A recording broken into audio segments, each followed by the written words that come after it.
इंट्रारीनल acute injury. इंट्रारीनल acute injury मतलब kidney में के अंदर कहीं प्रॉब्लम हो गई है ना, तो उसकी वजह से होती है।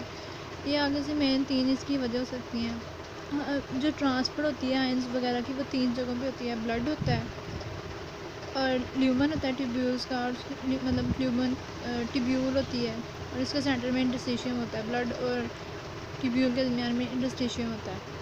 तो इन्हीं तीनों में अगर कहीं डैमेज हो गया ना, प्रॉब्लम इंजरी हो गई है, तो उसकी वजह से इंट्रारीनल एक्यूट इंजरी, किडनी इंजरी हो सकती है।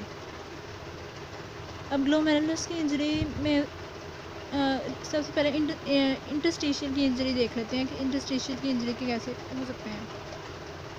अगर एक एक्यूट पायलोनेफ्राइटिस हो गया ना, उसकी वजह से हो सकती है। इसके अलावा एलर्जिक इंटरस्टिशियल नेफ्राइटिस हो गया है। पायलोनेफ्राइटिस बैक्टीरिया की वजह से, इन्फेक्शन की वजह से किडनी के इंटरस्टिशियम में इंजरी हो जाती है, उसकी वजह उसको पायलोनेफ्राइटिस कहते हैं।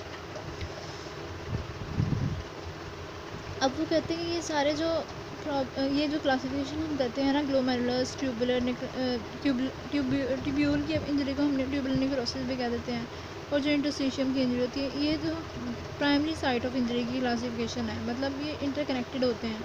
अगर ग्लोमेरुलस में कहीं प्रॉब्लम है ना, तो उसकी वजह से अल्टीमेटली डैमेज हो जाता है। ट्यूब्यूल में भी डैमेज हो जाता है, मतलब लाजमी नहीं है एक की वजह से एक ही हो, एक की वजह से दूसरा भी हो जाता है।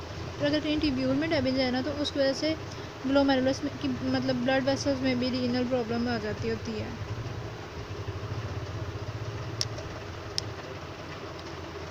अब अगर आगे बात करें एपिथेलियल की इंजरी, मतलब ट्यूबुलर नेक्रोसिस जिसको कहते हैं, वो कैसे हो सकता है? वो इस्कीमिया की वजह से हो सकता है। इसके अलावा टॉक्सिन्स की वजह से हो सकता है। और जो ब्लड वेसल्स को इंजरी हो सकती है, उसमें 4 तरह इसके मेजर कॉजेज़ हैं। वेस्कुलाइटिस हो सकता है, मतलब वेसल्स में कहीं, जिसे हम पोलीआर्टराइटिस न्यूडोसा भी कहते हैं। इसके अलावा कोलेस्ट्रॉल का कोई एम्बुलस बन गया है, कहीं ऑब्स्ट्रक्शन वगैरह हो गई है, या हाइपरटेंशन हो गई है, या इसके अलावा मेजर इसका कॉज होता है एक्यूट ग्लोमेरुलर नेफ्राइटिस।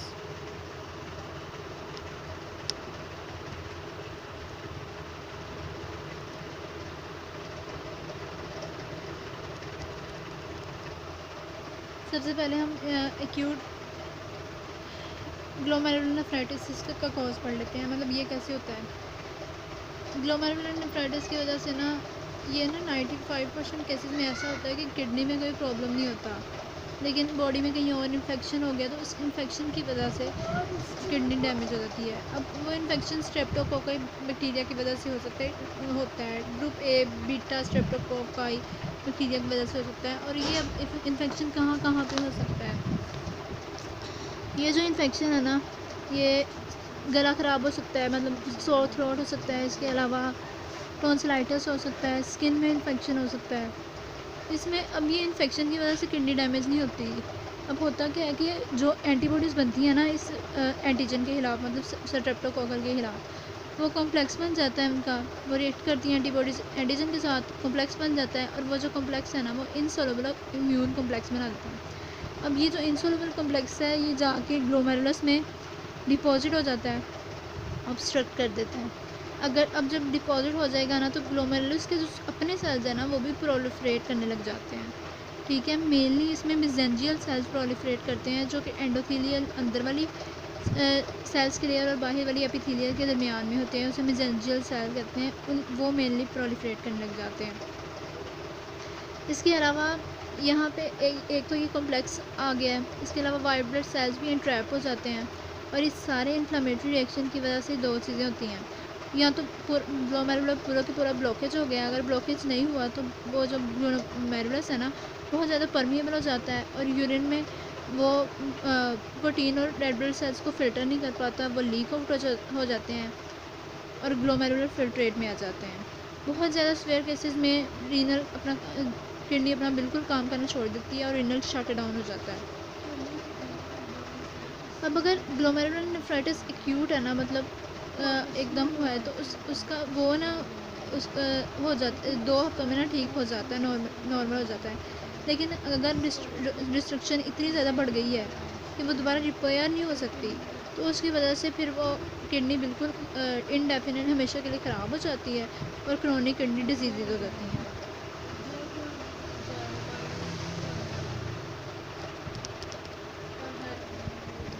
अब हम बात करें तो ट्यूबुलर नेक्रोसिस कैसे करता है। ट्यूबुलर नेक्रोसिस दो वजह से करता है। मतलब ट्यूबुलर नेक्रोसिस में इसकी एपिथेलियल सेल्स होते हैं ना, जो ट्यूब्यूल्स के, वो उनकी डैमेज हो जाते हैं। अब ये दो वजह से हो सकते हैं, या तो इस्कीमिया की वजह से हो सकते हैं, या मेडिकेशन इनको इफ़ेक्ट कर सकते हैं। इस्कीमिया की वजह से कैसे हो सकते हैं? सर्कुलेटरी शॉक हो गया है, ब्लड कम है, ब्लड की सप्लाई नहीं आ रही, ऑक्सीजन नहीं आ रहा, न्यूट्रिएंट्स नहीं आ रहे, तो उसकी वजह से ये ब्लॉकेज हो जाती है। अगर इस्कीमिया बहुत ज़्यादा स्वेयर हो और बहुत ज़्यादा प्रोलॉन्ग भी हो जाए ना, तो फिर क्या होता है कि एपिथेलियल सेल्स की डिस्ट्रक्शन होना शुरू हो जाती है। ट्यूबुलर सेल्स जो होते हैं ना, एपिथेलियल सेल्स स्लफ ऑफ होना शुरू हो जाते हैं ना, मतलब उतरने लग जाते हैं और नेफ्रॉन्स में जाके ना प्लग बना देते हैं। उन नेफ्रॉन्स को ब्लॉक कर देते हैं और उसकी वजह से यूरिन आउटपुट नहीं आती, और इस तरह से अब वो कहते हैं कि जो नेफ्रॉन्स अफेक्ट होते हैं ना, वो अगर ब्लड फ्लो हम नॉर्मल भी कर दें ना, तब भी दोबारा ब्लड सप्लाई को रिटेन कर दें, तो तब भी ब्लड सप्लाई को रिटेन भी कर देना, तो तब भी वो ब्लड जो हमारा काम यूरिन आउटपुट नहीं होती। क्यों? क्योंकि वहाँ पे प्लग तो अभी रिमूव ही नहीं किया। तो प्लग जब तक रिमूव नहीं करेंगे तब तक उसकी सप्लाई, उसका फंक्शन बहाल नहीं होगा। इसके कॉजेज़ में इसका यही है कि सर्कुलेटरी शॉक, प्रीनेनल कॉज, तमाम कॉजेज़ जो प्रीनेनल करते हैं ना, उसकी वजह से इंट्रायूरिनल हो सकता है अगर वो एक्सटेंड कर जाए तो। और अगर हम देखें मेडिकेशंस की वजह से कैसे होता है, मेडिकेशन हम बहुत सी यूज़ करते हैं, जैसे कार्बन टेट्राक्लोराइड हो गए, हैवी मेटल्स हो गए, इथाइलिन ग्लाइकोल हो गया। इथाइलिन ग्लाइकोल हम एंटी फ्रीज़ के तौर पे काम करते हैं। इसके अलावा इंसेक्टिसाइड्स यूज़ करते हैं हम। मेडिकेशंस बहुत सी होती हैं, टेट्रासाइक्लाइन, जो जैसे हम इन्हें टेट्रासाइक्लाइन को हम एंटीबायोटिक्स के तौर पे काम करते हैं। इसके अलावा एक मेडिसिन, एक ट्रीटमेंट, कैंसर की ट्रीटमेंट के लिए हम सिस प्लाटिनम यूज़ करते हैं। ये सारी जो मेडिकेशंस होती हैं ना, ये इसकी बेसमेंट मेम्ब्रेन पे जाके एक्ट करती हैं और ट्यूबुलर एपिथेलियल सेल्स को ना डैमेज करने लग जाती हैं। उसकी वजह से बेसमेंट मेम्ब्रेन की ना स्लफिंग, उसके वहाँ से बेसमेंट मेम्ब्रेन से एपिथेलियल सेल्स उतरने लग जाते हैं। तो अब यहाँ तो बेसमेंट मेम्ब्रेन सारी की सारी डिस्ट्रॉय हो जाएगी, और अगर डिस्ट्रॉय सही रह जाती है ना, तो फिर क्या होता है, 10 से 20 दिन तक ना नए ट्यूबुलर एपिथेलियल सेल्स आ जाते हैं और वो ग्रो करने लग जाते हैं, और इस तरह अपना सारा काम वापस आ जाता है। अब पोस्ट रीनल एक्यूट इंजरी कैसे हो सकती है? पोस्ट रीनल मतलब यूरिनरी ट्रैक्ट में कहीं एबनॉर्मलिटी हो गई है, ऑब्स्ट्रक्शन वगैरह हो गई है, तो उसकी वजह से हो सकती है। अब इस दो कंडीशंस हैं। अगर तो एक ही कंडीशन की, एक ही किडनी की यूरिन आउटपुट डिमिनिश हुई है ना, तो उसकी वजह से कोई इतना बॉडी फ्लूइड में ना चेंज नहीं आता। क्यों नहीं चेंज आता? क्योंकि उसके जो कॉन्ट्रालैटरल किडनी है ना, वो अपनी यूरिन आउटपुट को इंक्रीज़ कर देगी और नॉर्मल ही कर देगा सब कुछ। और इस तरह ना कुछ आवर्स में प्रॉब्लम, किडनी रीस्टोर हो जाती है अगर हम उसको जो भी ऑब्स्ट्रक्शन वगैरह वो ख़त्म कर दें। लेकिन अगर क्रोनिक ऑब्स्ट्रक्शन हो गई है ना, तो फिर इरिवर्सिबल किडनी डैमेज हो जाता है। ये 3 मेन कॉजेज़ होते हैं इसके post renal acute kidney injury के। या तो यूरेटर ऑब्स्ट्रक्शन करानी है हमने, बाइलेटरल, दोनों साइड पे ऑब्स्ट्रक्शन हो गई किस वजह से, यूरेटर या रीनल पेल्विसेस जो होते हैं ना, जो वहाँ पे ऑब्स्ट्रक्शन हो गई है, नंबर 1। अब ये किस वजह से हो सकती है? ये स्टोन्स की वजह से हो सकती हैं, ब्लड क्लॉट्स बन गए हैं। इसके अलावा नंबर 2 पे देखें तो ब्लैडर की ऑब्स्ट्रक्शन हो गई है, यहाँ यूरिथ्रा जो उसकी ऑब्स्ट्रक्शन हो गई है। इफ़ेक्ट्स की बात करें तो इसके काफ़ी 5-6 इफ़ेक्ट्स हैं। सबसे पहले तो एडीमा हो सकता है, हाइपरटेंशन हो सकती है, नंबर 2, नंबर 3 हाइपरकलीमिया हो सकता है, नंबर 4 यहाँ एसिडोसिस हो सकती है, नंबर 5 एन्यूरिया हो सकता है, और नंबर 6 पे डेथ भी हो सकती है अल्टीमेटली। एडीमा क्यों होता है? किडनी प्रॉपर्ली काम नहीं कर रही, वाटर को